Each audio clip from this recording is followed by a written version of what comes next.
Então, decidimos ir para o continente negro. Nós já mantínhamos boas relações comerciais de longa data com vários reis africanos e alguns grandes comerciantes, com os quais trocamos principalmente marfim, ouro e especiarias.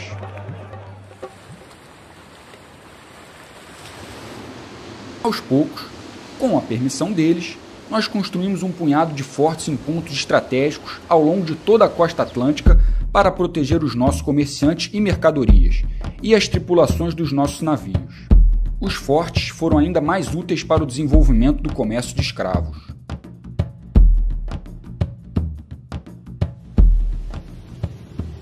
A partir do século XVI, as grandes potências marítimas europeias da época, Portugal, Inglaterra, Espanha, Holanda, França e Dinamarca, começaram a fazer dinheiro neste comércio. Os navios deixavam os portos europeus carregados de armas de fogo, tecidos sofisticados, bebidas e produtos de luxo.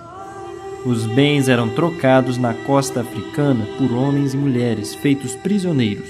Eles eram então vendidos no Novo Mundo e forçados violentamente à escravidão.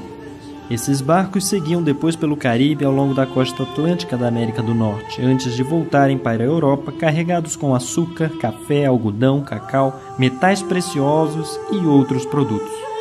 Outros barcos praticavam esse comércio ligando a África às Américas, especialmente o Brasil. Comerciantes, banqueiros, seguradoras e donos de navios tinham lucros fabulosos.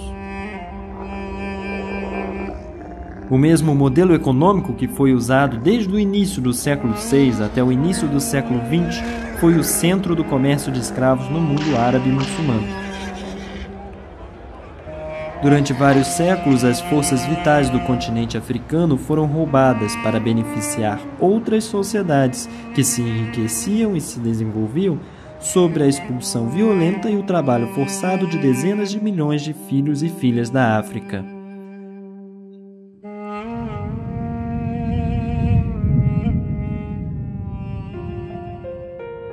Hoje, os pesquisadores já não têm mais dúvidas. Líderes do Vaticano apoiaram abertamente a escravidão.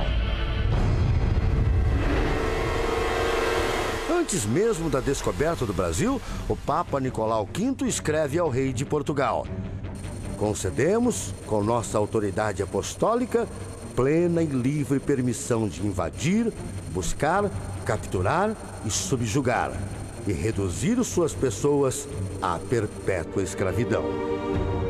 Nas bulas, papai, já dizia isso?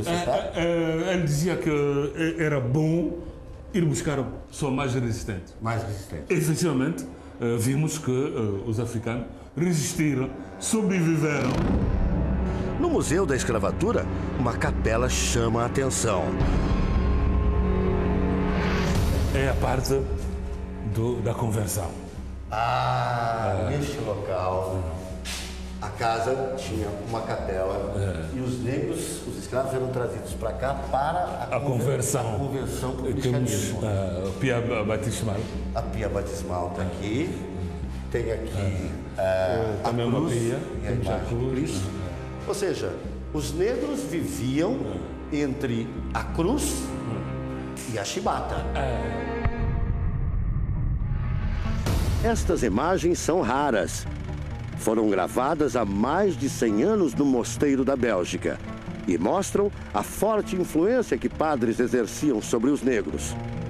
Apesar da falta de som, é possível perceber crianças sendo catequizadas. Os pequenos entoam cânticos religiosos. Negros, já acostumados com a nova vida, aqui aparecem vestidos de batina. Já as crianças, tratadas com menos rigor, podem ficar nuas. E agora, aparecem correndo no pátio. Existem poucos registros desta época. Nestas fotos antigas, negros são amarrados pelo pescoço como se fossem animais.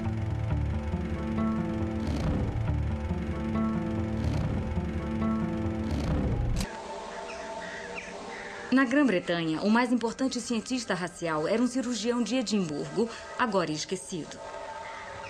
Arruinado por um escândalo de roubo de cadáver nos anos 1820, ele fugiu da Grã-Bretanha em desgraça. Mas nos anos de 1840, o Dr. Robert Knox ressurgiu com a publicação de um novo livro. A raça é tudo. Literatura, ciência, arte. Em uma palavra, a civilização depende dela. As raças negras podem ser civilizadas?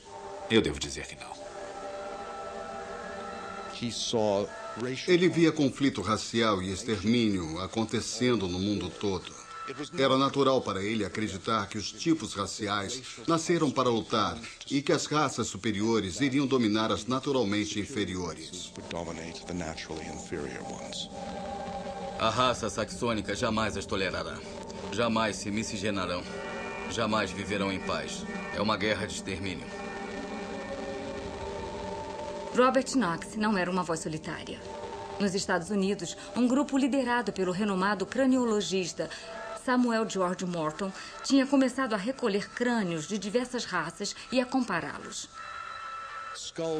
Os crânios eram escolhidos para serem medidos porque se reconhecia que o crânio continha a parte mais importante do corpo humano, o cérebro. Quanto maior o crânio, maior o cérebro. O formato do crânio, o formato do cérebro. A Escola Norte-Americana de Cientistas Raciais concluiu que as raças, medidas por seus crânios, eram tão diferentes quanto as de espécies animais distintas. Tasmanianos, africanos, índios americanos não eram raças mais baixas. Talvez nem chegassem a ser totalmente humanas.